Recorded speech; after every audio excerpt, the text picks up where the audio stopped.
बड़ी बड़ी बातें करनी बहुत अच्छी बात है, लेकिन छोटी छोटी कोशिश करनी उससे भी ज़्यादा ज़रूरी है। एक्चुअली हम बड़ी बड़ी बातों में फंस जाते हैं और वो जो छोटे छोटे प्रोनाउंसिएशन एरर्स हम करते हैं वो लाइफ में कई बार ना बहुत बड़ा नुकसान कर जाते हैं।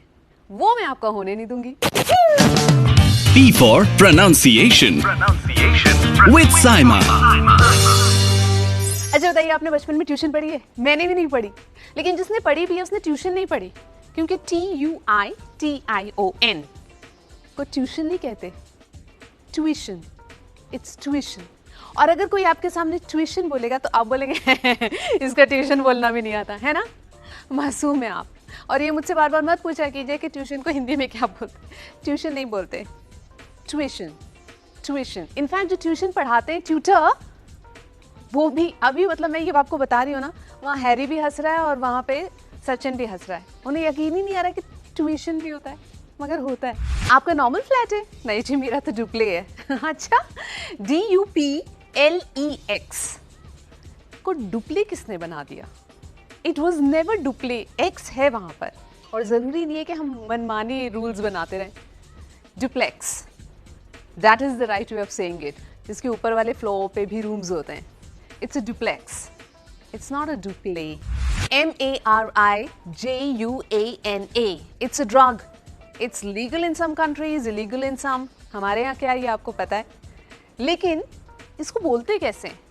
मैरिजुआना तो नहीं बोलते, मैरीहुआना नहीं बोलते, मैरिवाना। It's called marijuana. मतलब बोलते ही लगता है हमने कितनी बड़ी चीज़ बोली है ना। हाँ, सो मैरीहुआना नहीं, मैरीवाना। क्या सोच के इसकी स्पेलिंग ये रखी थी ये मुझसे मत पूछिए, क्योंकि कहाँ ही होते हैं ना, इंग्लिश लैंग्वेज में कोई रूल्स नहीं होते।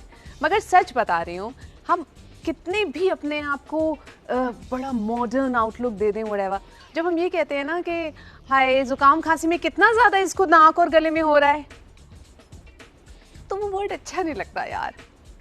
जैसे कोरोना से पहले लोग ऐसे सड़क पे फेंक देते थे बलगम, इंग्लिश में होता है PHLEGM। अब लोग कहते हैं बड़ा फ्लैगम आ रहा है, बड़ा फ्लैगम। फ्लैगम नहीं होता, फ्लैम होता है। जी जो उसका है वो साइलेंट है। हाँ, वो वहाँ पे है, क्यों है ये आप उससे पूछें, मगर वो वहाँ है लेकिन उसकी आवाज़ नहीं आएगी। तो आप ये कह सकते हैं यार बहुत ज़्यादा कोल्ड और कॉफ हो रहा है, कफ नहीं, कोल्ड और कॉफ हो रहा है, और फ्लैम भी बहुत ज़्यादा आ रहा है। बजाय इसके क्या आप ये बोलें कि बहुत आ रहा है, फ्लैम की प्रॉब्लम हो रही है। ओ माय गॉड, ऐसा लगता है कोल्ड और कॉफ की भी औकात बढ़ गई। GEOGRAPHY।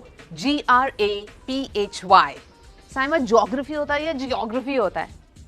और अगर मैं कहूँ ज्योग्राफी भी होता है, जियोग्राफी भी होता है, तो जा सिमरन, जी ले अपनी जिंदगी। किताब पढ़ी हो या ना पढ़ी हो, कभी किताब उठाई तो है ना। हाँ, तो उसमें क्या होता है कि किताब के शुरू में PREFACE होता है। बेसिकली उसमें ये होता है कि वो किताब किस बारे में है, या फिर अगर ऑथर को किसी को थैंक यू बोलना होता है तो उसमें लिखा होता है। But it is not preface, it's preface. Preface, the stress is on the first half of the word. हाँ, प्रेफिस, नॉट प्रीफेस। यार मेरे को वो कंसेप्ट समझा देना यार, बिल्कुल नहीं समझ में आ रहा। ठीक है, लेकिन बाकी सब हिंदी में आपने बोला। ये जो कंसेप्ट है ये कोई हिंदी वर्ड तो नहीं है ना भाई, इसकी भी कोई तो डिग्निटी होगी, कोई तो रिस्पेक्ट होगी। CONCEPT is not concept, it is concept. Concept. और अगर आप इसके आगे बढ़ेंगे तो वो कॉन्सेप्चुअल नहीं है, वो कंसेप्चुअल है। आई नो आपके अंदर अभी क्या फीलिंग आ रही है, क्या है? वो कंसेप्ट नहीं होता लेकिन वो कंसेप्चुअल होता है। ये कॉन्सेप्ट है मगर वो कॉन्सेप्चुअल नहीं है। देखिए, इंग्लिश में आप रूल्स ढूंढने की जैसे ही कोशिश करेंगे ना, आपकी सारी कोशिशें नाकाम हो जाएंगी। इसलिए प्लीज याद रखें, कॉन्सेप्ट, कंसेप्चुअल। जब स्पेलिंग LIPSTICK है तो हम इसे लिपस्टिक क्यों कहते हैं? वो इसलिए कहते हैं क्योंकि लिपस्टिक कहने में जो मजा है ना, वो लिपस्टिक कहने में नहीं है ना। I know, I understand. तो as long as you know कि सही प्रोनाउंसिएशन इज लिपस्टिक, आराम से लिपस्टिक बोलिए। STUDENT। मेरे दो फ्रेंड्स आपस में बहस कर रहे थे। एक कह रहा था स्टूडेंट होता है, दूसरा कह रहा था स्टूडेंट होता है। और मैं दोनों को बोला आप दोनों डिक्शनरी अगर उठा के देखेंगे तो आपकी लड़ाई बंद हो जाएगी। क्योंकि आप क्या सोच रहे हैं, ना तो स्टूडेंट होता है ना स्टूडेंट होता है, नहीं दोनों होता है यार। American pronunciation is student and British pronunciation is student. कुछ वर्ड्स ऐसे भी होते हैं जो कि जब नाउन बन जाते हैं तो अलग तरीके से बोले जाते हैं, और जब वो वर्ब होते हैं तो अलग तरीके से बोले जाते हैं। जैसे कि RECORD, ओके, जब ये नाउन है तो हम बोलेंगे रेकॉर्ड, और जब ये वर्ब बन जाता है तो हम बोलते हैं रिकॉर्ड।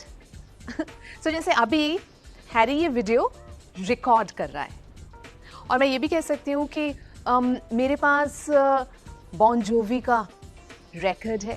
हम साथ साथ सीख रहे हैं ना, तो अगर आपको किसी भी इंग्लिश वर्ड की प्रोनाउंसिएशन जो आप इतने टाइम से जो है गलत सुनते आए थे, गलत बोलते आए थे, लेकिन आज आपको वो सही पता चला, आप मेरे साथ भी शेयर कीजिए ना कमेंट सेक्शन में, या फिर आप मुझे मेल भी कर सकते हैं, जहाँ पे भी हम साथ सीखेंगे। मैं आपसे सीखूंगी, आप मुझसे सीख सकते हैं। और हाँ, जितने वर्ड्स का प्रोनाउंसिएशन मैं बता चुकी हूँ, एक दिन मैंने आपके घर में आके आपको सरप्राइज टेस्ट लेना है। P for pronunciation. With Saima.